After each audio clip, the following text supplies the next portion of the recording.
మకర రాశి ఉత్తరాషాఢ 2, 3, 4 పాదములు, శ్రవణం 1, 2, 3, 4 పాదములు, ధనిష్ఠ నక్షత్రం 1, 2 పాదములు. ఈ రాశి వారికి ఆదాయం 14, వ్యయం 14, రాజపూజ్యం 3, అవమానం 1.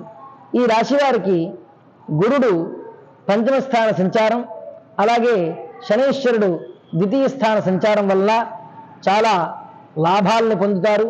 సంపద వృద్ధి, సత్సంతాన వృద్ధి, ఆర్థికంగా ఎదుగుదల ఉంటుంది.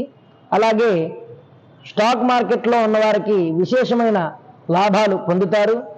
గృహ నిర్మాణం చేసేవారికి అనుకూల సమయం, గృహలాభం ఉన్నది. కళ్యాణాది శుభయోగాలు కూడా ఈ రాశి వారికి ఉన్నాయి. అయితే ఆర్థిక విషయాల్లో క్రమశిక్షణ కలిగి ఉండాలి. వృత్తి వ్యాపారాల్లో ఆశించినటువంటి ఫలితాలని పొందుతారు.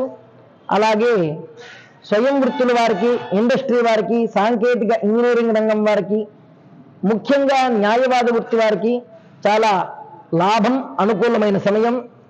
సర్వత్రా శుభప్రదాలని పొందుతారు.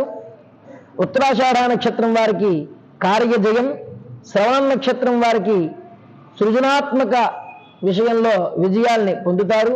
ధనిష్ఠ నక్షత్రం వారికి రుణ విమోచన, అప్పులు ఏమైనా ఉంటే అవన్నీ కూడా తీరే అవకాశం ఉన్నది.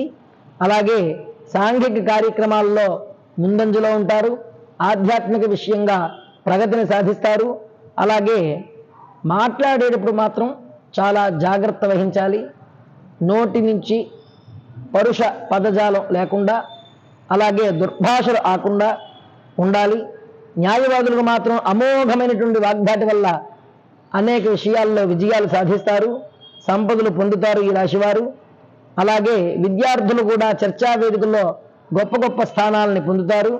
వ్యక్తిగతంగా విలువ పెంచుకోవడం చాలా ముఖ్యం. ఈ ఉద్యోగ విషయాల్లో కూడా రాణిస్తారు. స్నేహితుల యొక్క తోడ్పాటు ఉంటుంది. ఈ రాశివారు ఈ సంవత్సరంలో ముఖ్యంగా ఆంజనేయ స్వామికి, అలాగే దుర్గాదేవికి ఆరాధన చేయడం శుభం.